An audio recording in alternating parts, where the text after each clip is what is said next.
The Christians described in the book of Revelation consist of a group of unique singers. Their musical ability is quite extraordinary. They are singing, according to Revelation 14, a song that no one else is able to learn. Welcome to another tidbit from the book of Revelation. If you want to be a musical person, this is something for you. Let's look at Revelation 14. A short overview. It begins by a description in the first 5 verses of the Lamb on Mount Zion with its 144,000. Next you have 3 messages presented by 3 angels. And then follows from verses 14 and onwards 2 harvest scenes. These harvest scenes most likely represent first the harvest of the saved and then the harvest of those who will not be saved. I'll not say much more about those 2 harvest scenes, but I want to focus more on the 2 first parts of the chapter. First, the Lamb on Mount Zion. The background is the preceding chapters and their presentation of the monsters, the dragon, the beast from the sea and the beast from the earth, later called the false prophet. Those 3, sometimes labeled the false trinity with a somewhat awkward name, maybe not theological profound, but nevertheless those 3 gather together in a war in the end time against another beast, but that beast or animal is a lamb, a slain lamb. The paradox is clear. The winner of the battle is not the one that you would expect if you take a view on the monsters against the lamb.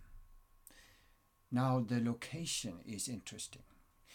The lamb is located with its army on Mount Zion. In the book of Revelation, this is the heavenly Zion.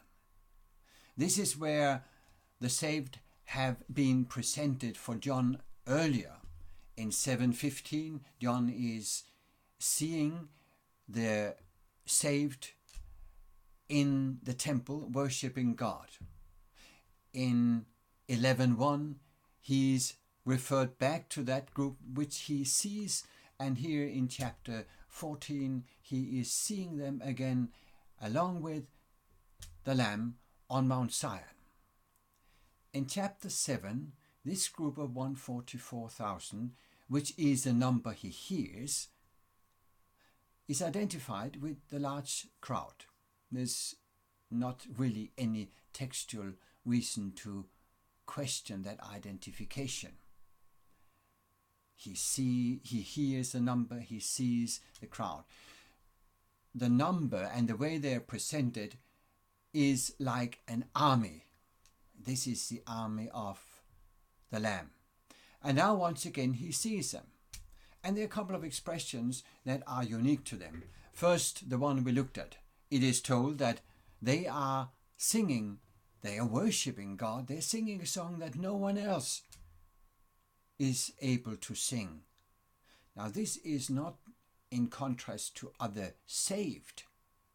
The group of 144,000 is after all the saved group. This is in contrast to heavenly beings, because these beings have been redeemed from earth. They are now seen in the vision, worshipping in the heavenly temple, but they are different because they have been redeemed. Then there are a couple of other expressions, and as we read in chapter 14, it's told, they have not defiled themselves with women, they are virgins. It is these who follow the Lamb wherever he goes. They have been redeemed from mankind as first fruits for God and the Lamb, and in their mouth no lie was found, for they are blameless. When it is said they are virgins, that should not be misunderstood. This is still in the context of the military language. they are preparing for war, so they are ascetic in preparation for that war. It doesn't mean that the saved, in a literal sense, are only male. And when they are called a first fruit, the Greek aparche can mean a first fruit compared to others, but it can also simply refer to the harvest.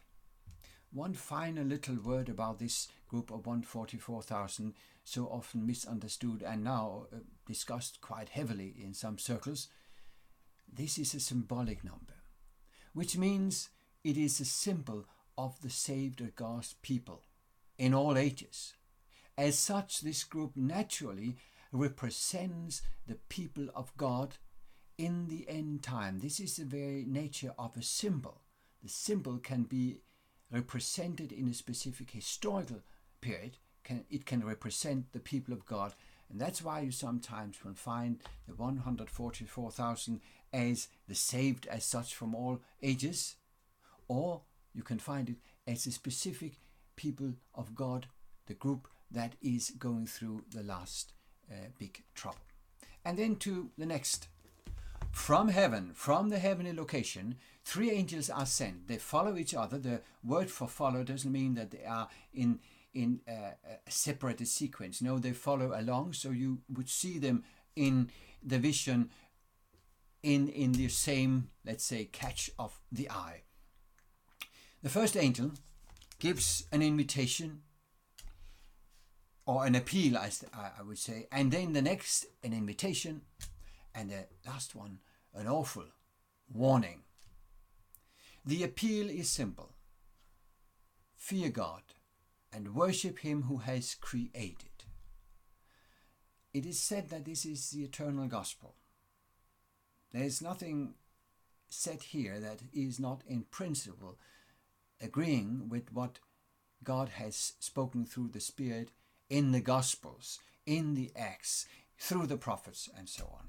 It's not a new and unique gospel. It is the eternal gospel.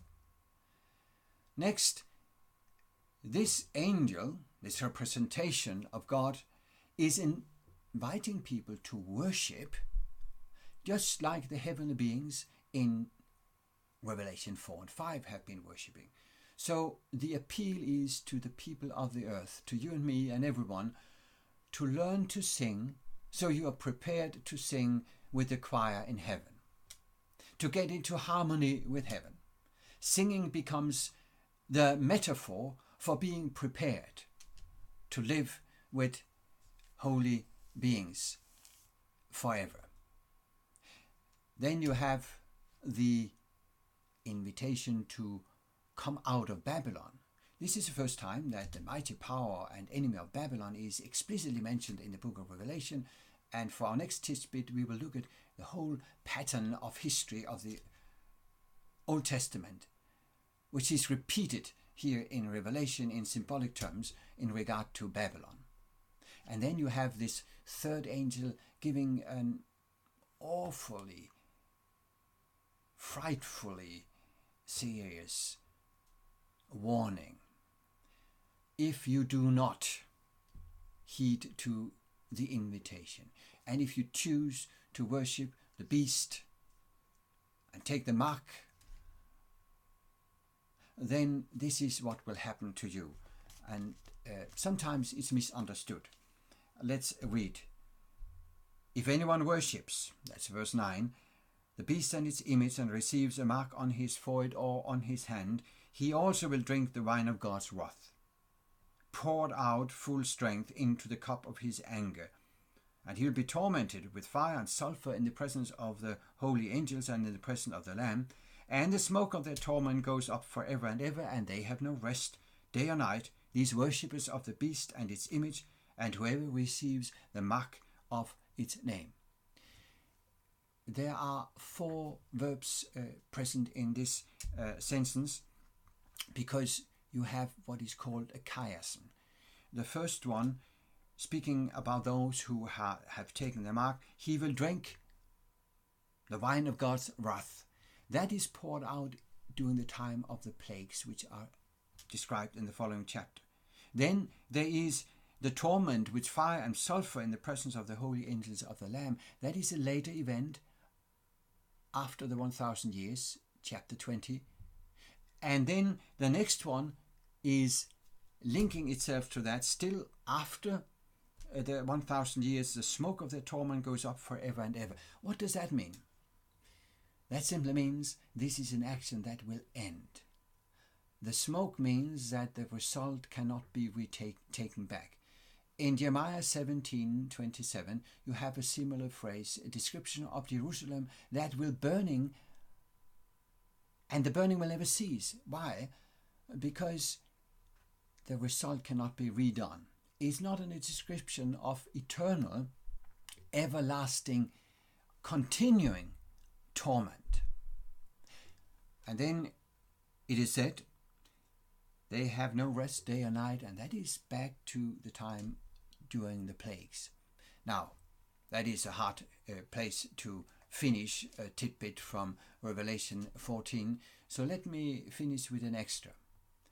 As you read Revelation 14, you might realize that there is some kind of allusion or intertextuality, to use a very fine scholarly word, with Ecclesiastes 12. So let me read to you some of the verses from Ecclesiastes 12, and you can listen. Verses 13 and 14 and 1. So this is the end of the matter. All has been heard. Worship or fear God and keep God's commandment, because this is what everyone must do.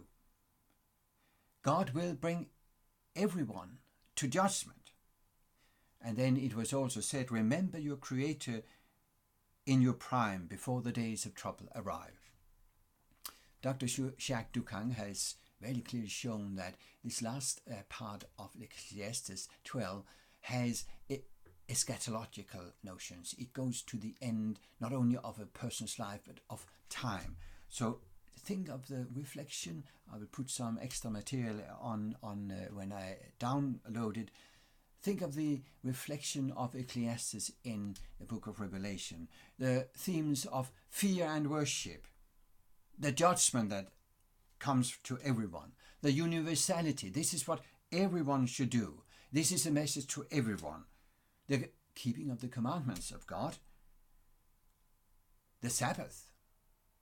The Sabbath is quoted in the first angel's message, and in Ecclesiastes you are reminded of the Sabbath by the word remember, remember. It is about the time of the end. It's about preaching that message, just as the one who wrote Ecclesiastes was a preacher, Kohelet. So the message goes out to the world to learn to sing in harmony with the angelic choirs heard in Revelation 4 and 5. Now, if you listen and receive the invitation, you will be among that crowd. Thank you for listening to this tidbit, and welcome back to Tidbit from Revelation 15, where we will look further into the issue of Babylon in